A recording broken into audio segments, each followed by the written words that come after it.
Bonjour. Pourquoi les nuées? Voici l'amende du matin. Apocalypse 1, verset 7.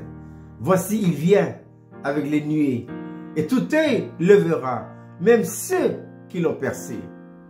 Les nuées dans la parole de Dieu sont toujours en relation avec les épreuves, les difficultés, les situations de la vie que nous rencontrons, les larmes, les déceptions. C'est comme ça que Dieu se manifeste à notre égard. Oh, on aimerait bien qu'il se manifeste à nous dans toute sa gloire et dans toute sa splendeur. Non. Quand Dieu vient à nous, il vient toujours accompagné des nuées pour annoncer sa présence. Et vous, chers frères et sœurs, c'est vraiment une révélation.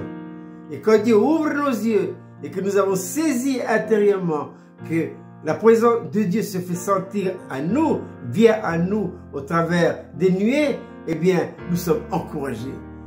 C'est important parce que quand il n'y a pas de révélation, humainement parlant, on est tout de suite découragé. Nous accusons le coup. Mais quand il y a une révélation, au contraire, nous sommes heureux. Nous sommes heureux parce qu'on sait que les nuées annoncent la venue, la présence du Seigneur dans nos vies. D'ailleurs, Jésus, avant de partir, dira ceci à ses disciples: je m'en vais, mais vous, prenez courage. J'ai vaincu le monde et vous aurez des tribulations. Le Seigneur n'a jamais dit à ses disciples: écoutez les gars, je m'en vais.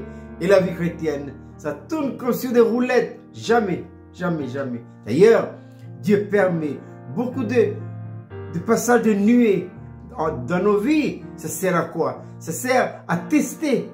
Ça sert à faire notre éducation. C'est comme ça que Dieu travaille en vous et en moi.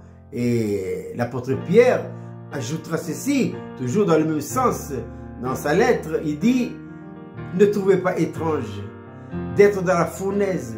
C'est votre part aux souffrances de Christ. Tout est dosé.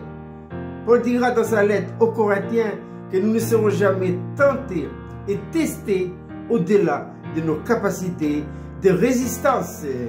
Les nuées ne seront jamais au-delà de notre mesure de vie spirituelle. Plus nous grandissons spirituellement, que plus les nuées montent, de telle manière à ce que, par la foi et une vie d'entière consécration, nous pouvons contrôler, nous pouvons diriger, nous pouvons gouverner les nuées, en les acceptant d'ailleurs avec joie. Que dit l'apôtre Paul dans sa lettre aux Philippiens à propos des nuées? Parce qu'il a compris leur objectif dans sa vie. Il a dit: j'ai appris à être content de l'état où je me trouve. Et il dit également: réjouissez-vous toujours dans le Seigneur. Je le répète, réjouissez-vous. Je répète cette belle petite manne pour ce matin. Pourquoi les nuées? Apocalypse 1, verset 7. Voici, il vient avec les nuées, et tout œil le verra, même ceux qui l'ont percé. Je vous souhaite de passer une agréable journée.